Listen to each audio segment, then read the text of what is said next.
So does the president's budget proposal cut money from and move money to all the right places? Brian Brenberg is here, Associate Professor of Economics at King's College, right here in New York City. So let us break down this budget. For cost cutters, there's some good news in here is departments like the State Department. Providers of foreign aid take a massive 31% hack to the budget and to their budget. On the non-defense, non-discretionary funding or discretionary funding, there is a big cut in some agencies like the State Department, like Health and Human Services, like the Education Department. Good, that helps to offset some of the increase in the defense spending. But again, as you said, it's only part of the budget.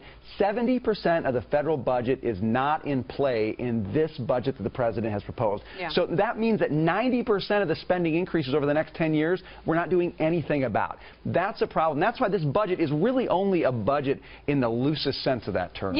But that discretionary spending, it seems important. It feels weighty, and for leftists, it feels catastrophic. Well, and it goes after this multitude of alphabet soup programs that we have in discretionary. If you go and look at the details here, you would be astounded at the number of areas the government is subsidizing or involved in people's lives. The average American will look at it and say, I had no idea. And so that's why I think it is important to just put a stake in the ground and say, this part of the government, this discretionary part of the government is bloated, and we need to cut it. We've got 100,000 more people today working in regulatory roles than we did 17 years ago. 100,000 more people. That's why it's so hard to start a business in this country. 100,000 more, not 100,000 total. That's 100,000 more just in this millennium.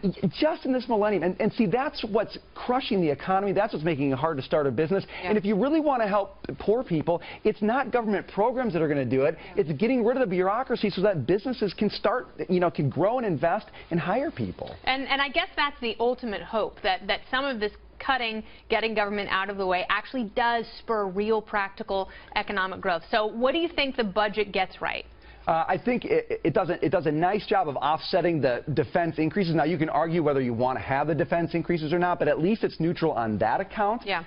Look, the issue is we're not going to get the real details until mid-May, so we don't know what the president's going to do on the entitlement spending, and that's the real key here. But I do like that he's standing behind his word in terms of saying we want to go after federal bloat, and there's a lot of it in these programs, and so every one of these departments is going to get a hard look. We're going to cut double-digit cuts in some cases, which is really, really important. In quite a few departments. I was actually surprised to see that, and I'm wondering how Health and Human Services Secretary Tom Price feels about, a multi-billion-dollar cut to his agency when he's out there trying to sell this replacement plan for Obamacare. Well, and I think the truth is they know when this goes to Congress, it changes quite a bit, because everybody in Congress has a vested interest in one of these programs, and if the president's going to get his increase in defense spending, they're probably going to say, fine, but you've got to make sure to not cut this program that I care about. So I think a lot of these departments know in the sausage making of legislation, these are probably not going to get cut. So we really can't,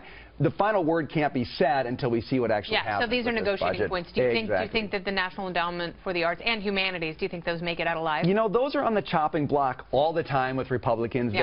They've always made it out. I don't see why they're not going to make it out this time. I agree with your points.